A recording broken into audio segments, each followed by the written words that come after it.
This happened a few weeks ago. I was working my third night as a security guard at a local community center. I'd never worked nights before, but I needed the money to get my small business off the ground. The building felt empty most nights, aside from the distant hum of the flickering streetlights. I thought it would just be quiet. On my third shift, I noticed something moving across the gym floor. At first, I thought it was just my eyes playing tricks on me. Then, a loud noise came from the storage room. I felt nervous, but I had to check it out. I moved towards the door, heart racing. I found nothing, just an old broom leaning against a wall. But I swear I heard whispers. Maybe my mind was just tired. As the week went on, things got stranger. I began to hear faint laughter, echoing through the hallways. I caught glimpses of shadows near the doors. I felt like someone was watching me, even when I was alone. The janitorial closet creaked open on its own, and I froze each time, afraid of what might come out. I started thinking about blinking lights and strange figures. Maybe I was just tired or stressed, but I wasn't sure anymore. One night, I reviewed the security footage and saw a figure darting past the frame. My heart dropped. Was my mind playing tricks on me? I couldn't tell. I felt uneasy as I walked through the hall, the laughter echoing again. I stepped cautiously, scanning corners. The building's shadows seemed to stretch and follow me. I heard the front door bang shut even though I knew I hadn't opened it. When I turned, no one was there. The hairs on my neck stood up. I sat in the break room, trying to catch my breath. I was just about to call someone when the lights flickered violently overhead. The laughter turned into something chilling, harsh, and insistent. I felt icy dread wash over me. Then, out of nowhere, I saw a figure standing at the end of the hallway. It was just a silhouette, still and silent. I whispered, "Hello." But it didn't move. My heart pounded as I tried to convince myself it was nothing. But then, it turned its head slightly. I froze, my mouth dry. Then, I heard a voice, soft, almost playful, ask, "Why are you still here?" I looked back, and the hallway was empty. And I'm still wondering about that voice, what it wanted from me.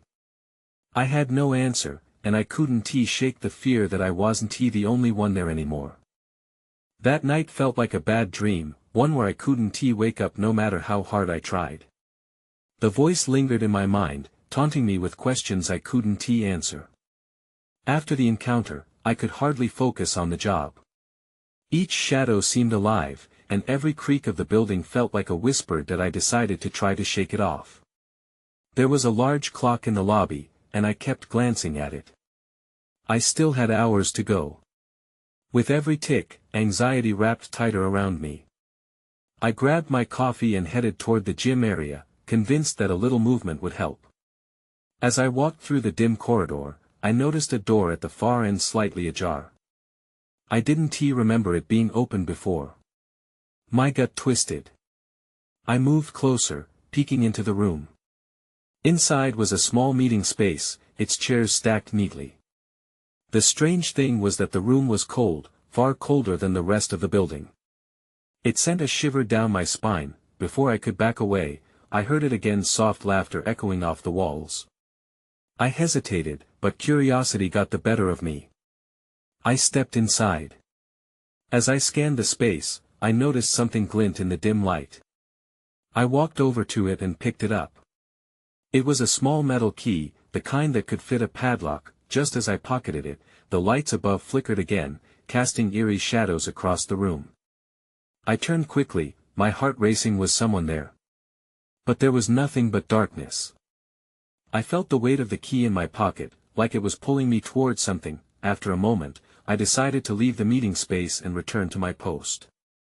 As I walked out, I glanced back and noticed something written on the whiteboard that had been completely blank before: "Find me." Panic surged through me. I nearly sprinted back to the break room. I dropped into the chair, shaking. What was I getting into? Why was I even still here? I thought about calling my boss, but who would believe me? I took a deep breath and grabbed my flashlight, determined to search the rest of the building. Maybe the key meant something. As I stepped into the gym, I heard it again. The laughter came back, now closer, almost urging me to follow it. The instinct to run was strong, but suddenly, I felt a strange pull toward the storage area. It was as if the laughter wrapped around me, coaxing me forward. That I made my way to the door, hands shaking as I reached for the handle. The lights flickered once more, and I swore I could see shadows dancing just beyond the door's edge. It felt like I was on the edge of something new, something dangerous. Taking a deep breath, I opened the door, ready to confront whatever waited inside. And that's when I saw it, a tall figure standing in the back, completely still. No face, just darkness. My heart raced as I whispered, "Who are you?" But the room stayed silent, and the figure made no move. All I could think was that I had to know what it wanted. I stood frozen, my heart hammering in my chest. The figure didn't react, and I didn't know if I should step closer or back away. Curiosity clawed at me, but so did fear. I swallowed hard and mustered the courage to take a step forward. "Hello." I tried again, my voice shaky. No response. I tried to peer closer into the darkness, but the figure remained obscured. Maybe it wasn't real. Maybe it was just my mind playing tricks on me. The laughter echoed again, light and playful, but this time it felt sinister. It reverberated off the walls, twisting and turning, and suddenly, the air grew colder still. I glanced around, searching for any other signs of life, a flicker, a sound, anything. But I was alone with this wraith. That a chilling thought struck me: what if I was meant to find the key and this figure was the one it belonged to? The laughter faded, replaced by an overwhelming silence that felt suffocating.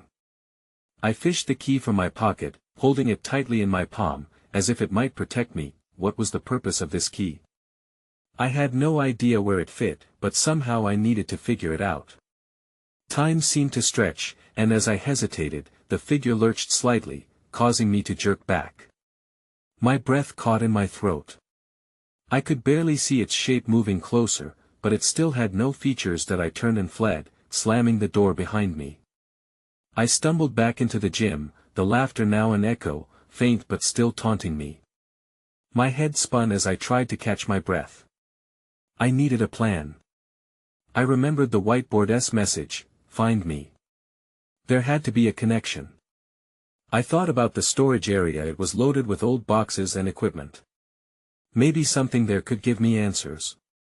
With fresh determination, I headed back, the key clutched tightly in my hand. When I entered the storage room again, the figure had vanished, but a low hum filled the space, as if the room itself was vibrating. I scanned the area, shining my flashlight onto the shelves. Dust motes danced in the beam, creating a surreal atmosphere. My thoughts raced. What was I even looking for? Then I spotted it, a rusted padlock hanging from a nearby cabinet, old and weathered but unmistakable. I moved closer, heart pounding as I knelt to inspect it. The lock seemed too small for the key I held, but what if it led to another clue? With trembling fingers, I inserted the key, half expecting it to not fit. To my surprise, it clicked. The sound sliced through the thick silence, almost deafening in its intensity. I held my breath as I turned it, feeling a rush of anticipation mixed with dread. The padlock opened, swinging free, and I pulled open the cabinet door. Inside, I found old files and photographs. But what caught my eye wasn't the paperwork. It was a worn journal lying at the back, a journal that had been labeled with a name. My chest tightened as I read it. Someone was searching for answers too, but then the lights flickered again, plunging the room into darkness. Panic surged as I heard footsteps, soft, deliberate, heading my way. I quickly shoved the journal into my bag and spun around. There was no time to think, only to act. Whoever was coming had to be stopped. I took off into the maze of shelves, adrenaline kicking in as my mind raced. What had I just uncovered, and who was after me? I felt the shadows wrap around me, and I knew I couldn't hide for much longer. The night was far from over. I darted through the narrow aisles of boxes and dusty equipment, my breath quickening. The footsteps were closer now, echoing through the cramped space. I didn't want to know who was behind me. I just needed to find a way out. That I stumbled, nearly tripping over an old gym mat, but I caught myself just in time. Every instinct screamed at me to hide, to blend into the shadows, but my curiosity drove me. I had to know what was in that journal. That I made it to the back of the room, where the shelves were taller and darker. A flicker of light caught my eye as I passed an old circuit box. My flashlight's beam danced across the wall, and I could see a door just behind some stacked crates. It looked like a potential escape route. Quickly, I pushed aside the crates and turned the handle. It was locked. I cursed under my breath, but then I remembered the key. The thought settled in my mind like a lifeline. I fished it out again, my fingers trembling. Maybe this could unlock more than just the padlock. That I tried the key in the door, praying it would fit. I held my breath and turned it. Nothing. Frustration bubbled up, but I couldn't linger. The footsteps were almost upon me. I stepped back and banged the door with my fists, hoping it would somehow yield. Just then, the footsteps halted, let out a faint, chilling laugh, and then broke into a frantic shuffling. I felt a jolt of panic. Whoever it was could be getting closer, and I didn't want to confront them. I needed a different plan. As I glanced back toward the cabinet, my heart sank. The journal. I had to get more information. I dashed back to the open cabinet, praying I could retrieve it before I was noticed. I grabbed it, ripping it from the shelf and shoving it into my bag. Suddenly, the lights overhead buzzed to life, flickering back to full brightness. I froze, caught in the glare. Whoever was in the storage room would see me now. I looked up, heart racing. My stomach dropped when I met the gaze of a shadowy figure silhouetted in the doorway. They stood completely still, their outline indistinct against the light. I swallowed hard, every nerve in my body screaming for flight. "Who are you?" I managed to shout, trying to buy myself time. The figure stepped forward, but I didn't wait to find out more. I bolted down an aisle, gripping the journal tightly. My mind raced with thoughts. What had I unearthed? Who was that person? And why did they seem to be waiting for me? As I skidded around a corner, my foot caught on something. I tumbled to the floor, pain shooting through my ankle. I grimaced, quickly pushing myself back up, but I was vulnerable now. I couldn't keep running with an injury. Panic surged as I heard footsteps again, closer this time. I scrambled to grab the nearest box and tip it over, hoping it would buy me a moment. My heart pounded as I heard a voice call out, commanding, unyielding. "You can't escape." I felt a cold shiver run down my spine. I had to find another exit, and fast. My eyes darted around, searching for an opening. Then everything went dark again, plunging me into the abyss of uncertainty. The voice echoed in my mind. What were they after? And would I figure it out before it was too late? I stumbled forward in the darkness, heart racing, and tried to catch my breath. Fear was thrumming in my veins. The echo of the voice still hung in the air, making every shadow seem alive. Whoever was chasing me felt terrifyingly close, and it was hard to tell how much time I had before they found me. I pressed my back against a cold wall, hoping I could become invisible. My ankle throbbed with every heartbeat, reminding me of my limitations. I needed to be smart about this. The room was cluttered and chaotic, and I figured there had to be something I could use. With my flashlight clutched tightly, I aimed the beam around. The narrow space was filled with dust and echoes my new reality. Boxes lay scattered about, some precariously stacked while others lay split open. I saw a few unusual items: an old bicycle, a rusty toolbox, fading posters peeling off the walls. Anything could help me. Grimacing through the pain, I limped to a corner where the light couldn't quite reach. I crouched down, heart pounding, and listened. The footsteps were definitely closer, shuffling, as if the person was scanning the room for me. When I saw a glint of metal beneath an overturned crate. I crawled closer, risking exposure, and reached out with trembling fingers. It was a crowbar. It wasn't much, but it could help me break open the locked door. I gripped it tightly, letting the metal coolness calm my shaking hands. Suddenly, I heard movement nearby. My breath hitched. I pushed myself back against the wall and held the crowbar close. The footsteps continued, pacing, as if the figure was taking their time. I could see the outline of a boot through the shadows. They were looking for me. It wasn't just about the journal anymore. It felt personal. With every nerve in my body urging me to act, I made my decision. I had to try for the door again. If I could just open it, I might find an escape. Quietly, I maneuvered in the darkness, keeping low to the ground. Every sound threatened to betray my presence. That I approached the door and tried the key once more, but there was no point now. It was locked tight. I glanced around, assessing my options. I envisioned the crowbar bending against the door's old wood. It might be my only chance. Gripping the crowbar, I swung it against the door's surface. The sound was deafening, echoing through the room, but it was too late for caution. I hit it again, and again, desperation fueling my strength. There was a splintering sound. I felt a rush of hope, but then came the laughter, cold and eerie, echoing through the room like a haunting melody. The footsteps surged toward me, and I froze, heart plummeting. It was that same voice. "You should have stayed hidden," it hissed, taunting. Everything went quiet for a brief moment.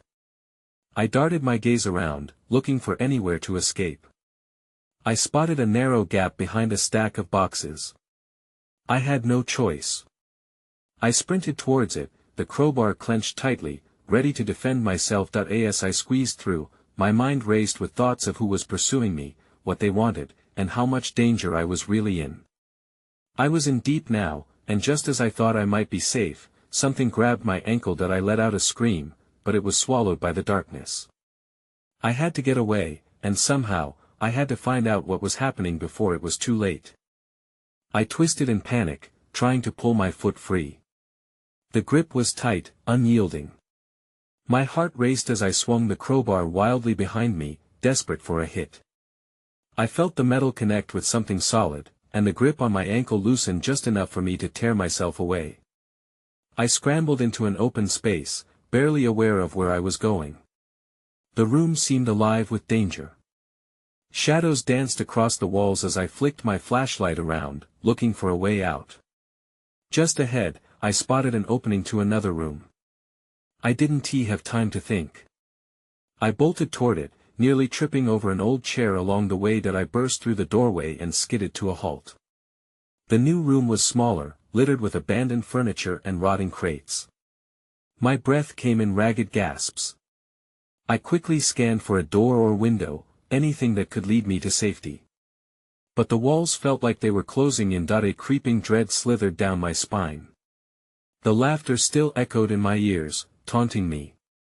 I pressed myself against a wall, my flashlight trembling in my grip. I could hear footsteps again, closer this time, deliberate and methodical. They were searching for me. I ducked behind an old desk, heart pounding in rhythm with the footsteps. I could see a faint light filtering in from a crack in the wall, light pooling onto the floor near the back of the room. My instincts screamed at me to find out where it led. As quietly as I could, I moved toward the light. My ankle throbbed, sending shocks of pain with each careful step. I edged closer, hoping it might lead outside. Who knew how long I had left? I reached the wall and felt along the surface. There it was, a small hole. I could fit through if I really tried. Just as I knelt to squeeze through, the laughter rang out again, this time more menacing. "Where do you think you're going?" The voice sent a chill through my entire body. I hesitated, feeling exposed. In that moment, fear rushed in, forcing me to act. I huffed myself into the opening and began to wriggle through.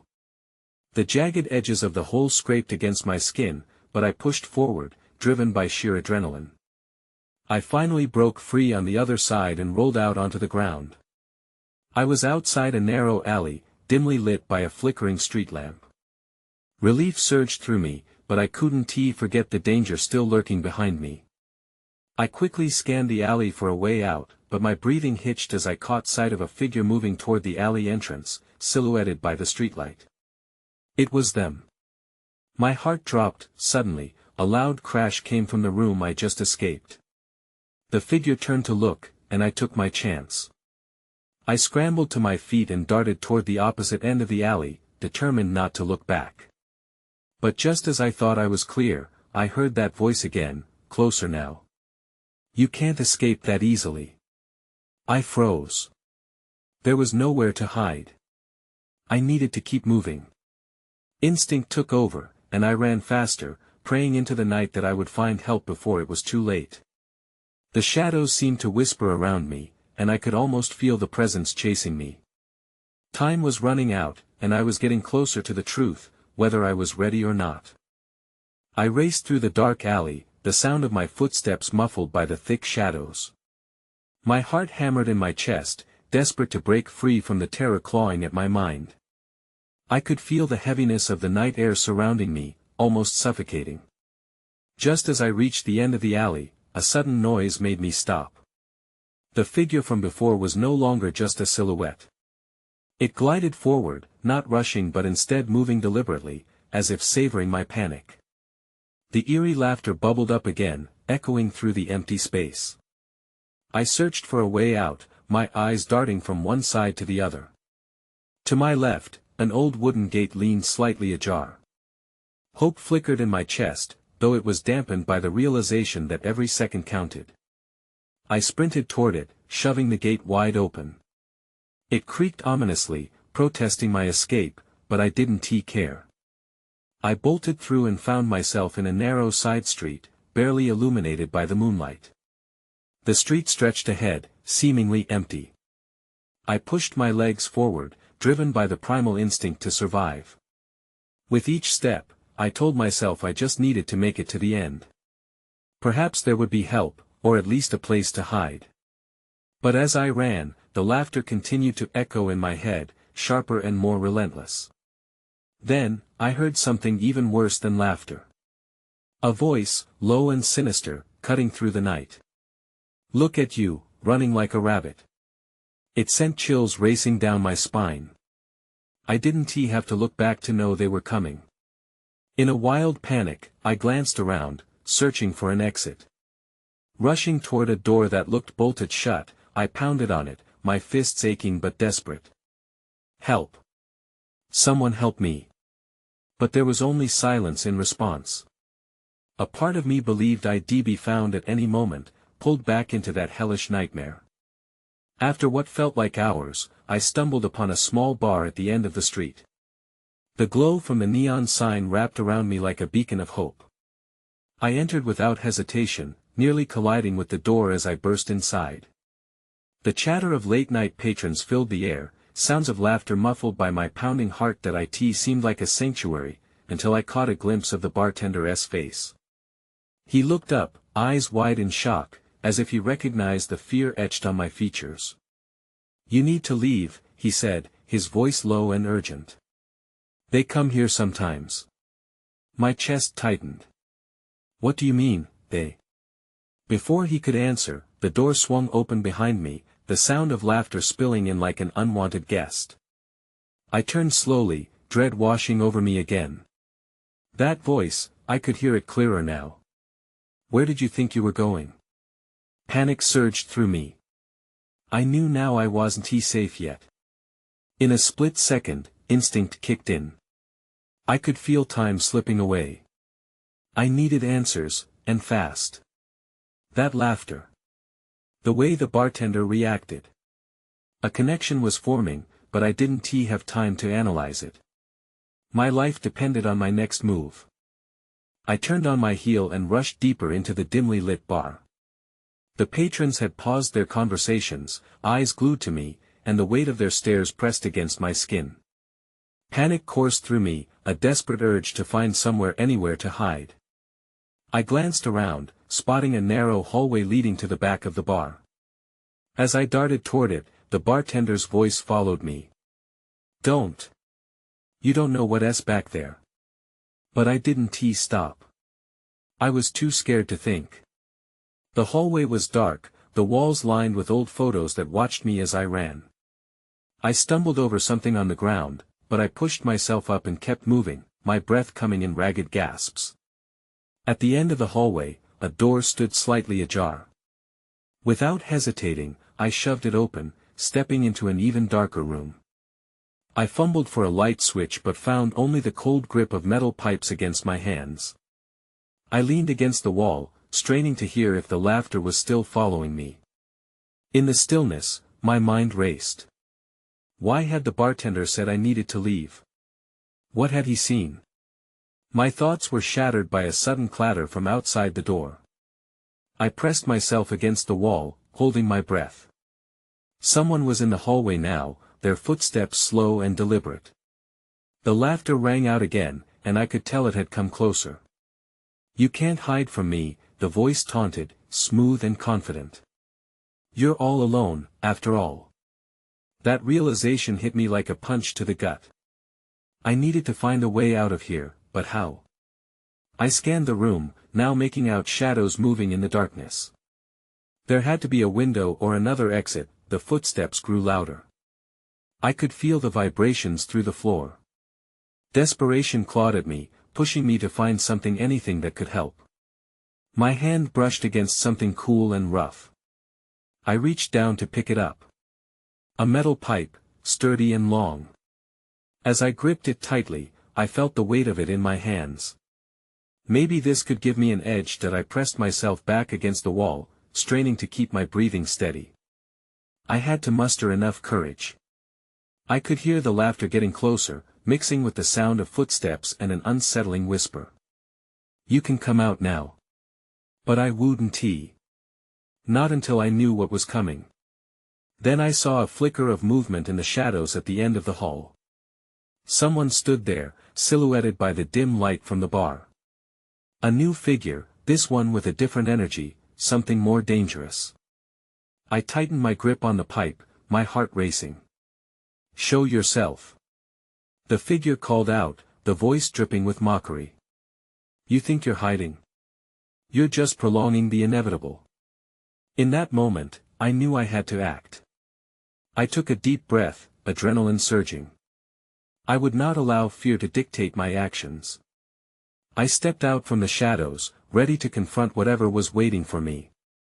And that's when I noticed a glint of something sharp being pulled from the figure's pocket.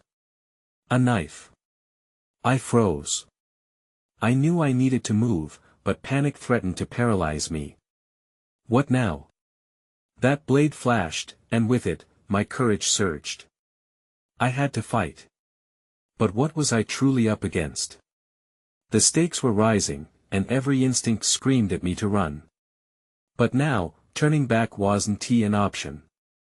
The encounter was inevitable, and I had to stand my ground. I stepped into the dim light, clutching the metal pipe like it was my lifeline. The figure remained still, a dark silhouette against the flickering shadows. I could see the knife glimmer, its blade sharp and menacing. This was no ordinary fight. I sensed something twisted beneath the surface. "Why are you doing this?" I managed to ask, my voice steadier than I felt. A laugh followed, mocking and cold. "Why?" "Because it's fun to watch you squirm." The figure shifted slightly, allowing just enough light to reveal a partially obscured face. I couldn't place it, but something in their smirk sent chills down my spine. "Just let me go," I replied, realizing I sounded desperate. My instincts screamed to flee, but my feet remained planted, anchored by dread. "Where would you go?" they said, stepping closer, the knife glinting ominously in the half-light. "This is where you belong now, in the dark, with the truth." I swallowed hard, trying to process what that meant. What truth? I had already stumbled into something that felt wrong, like a web of deceit spun just for me. Was the bartender a part of this? Had he seen something he shouldn't? "Enough games," I said, raising the pipe. It felt clumsy in my grip. "What do you want from me?" "Your fear."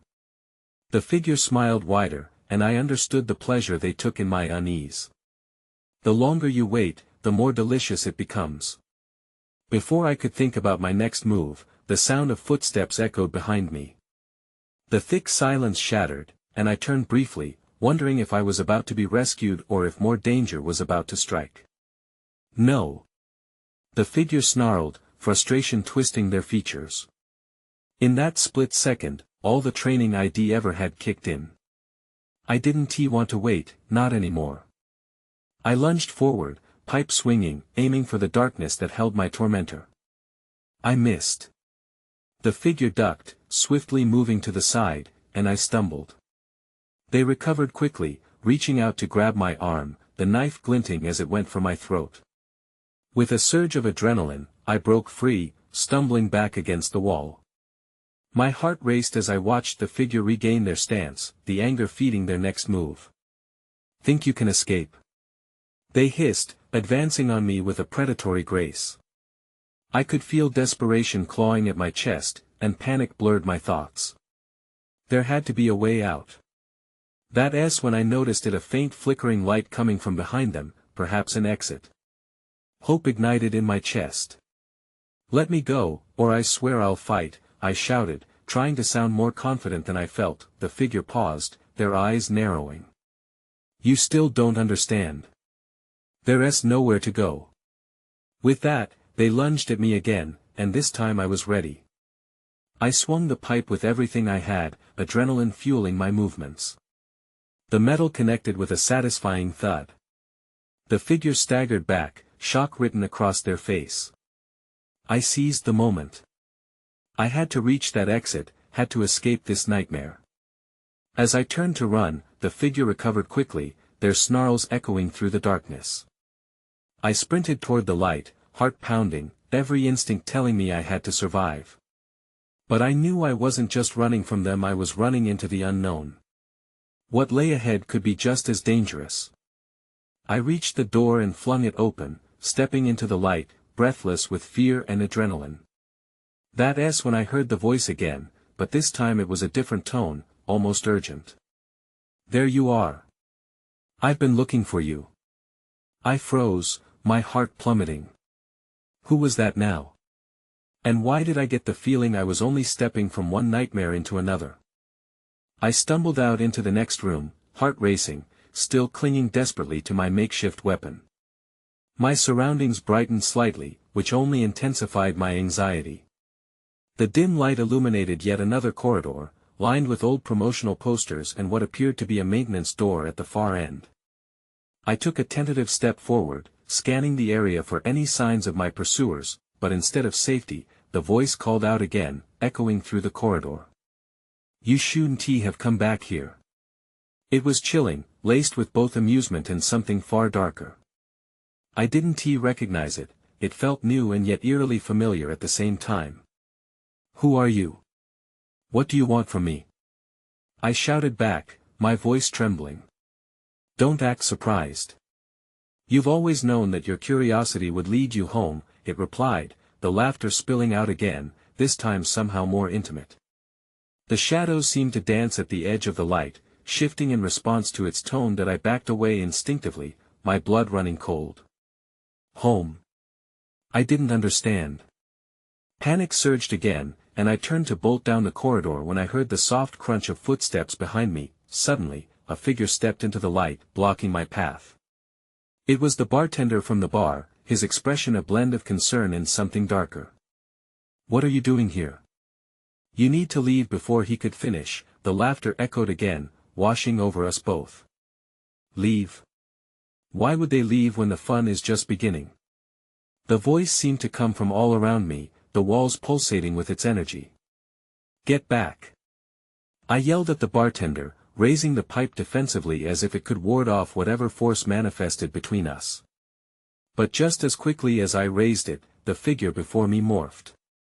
No longer was it the bartender, it twisted into that shadowy figure I had seen before, their grinning countenance threatening and comforting all at once.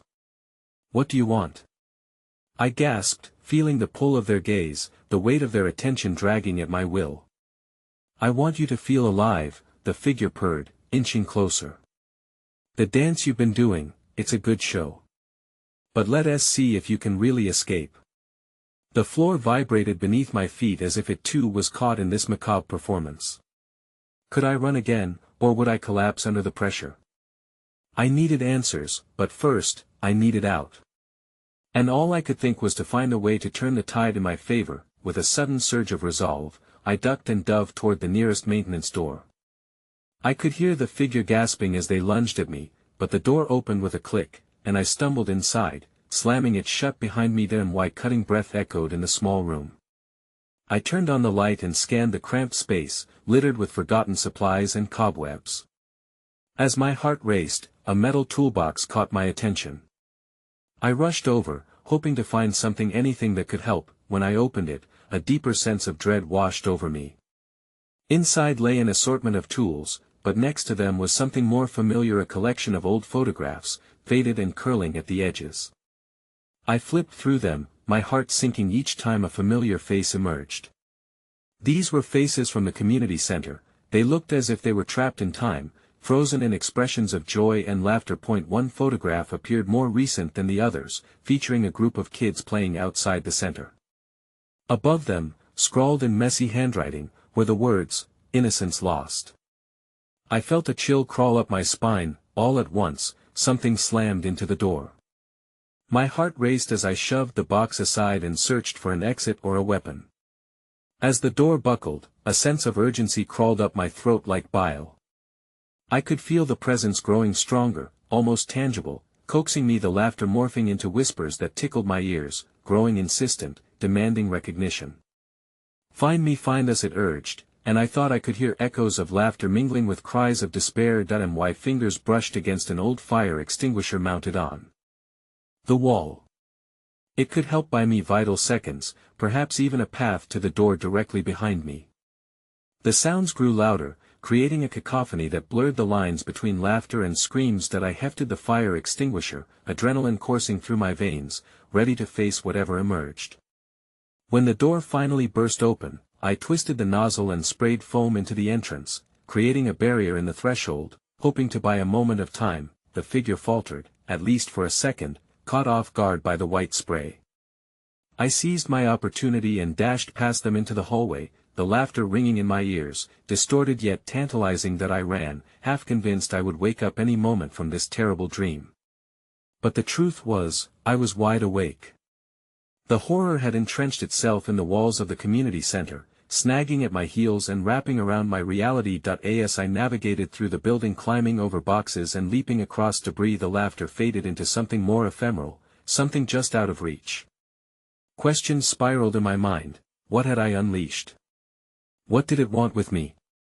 Did it even care about me at all? Eventually, I burst through a door that led outside. The cold night air slapped my face, revitalizing my spirit momentarily. I stumbled onto the street, eyes wide as I scanned the familiar surroundings. The streetlights flickered as if to mock me, shadows playing tricks with my perception. I needed to run. As I raced away from the center, the laughter echoed faintly behind me, mingling with the discerning shouts floating from the community hall. "You can't run forever." The voice twisted through the air, trailing after me into the night. I never looked back.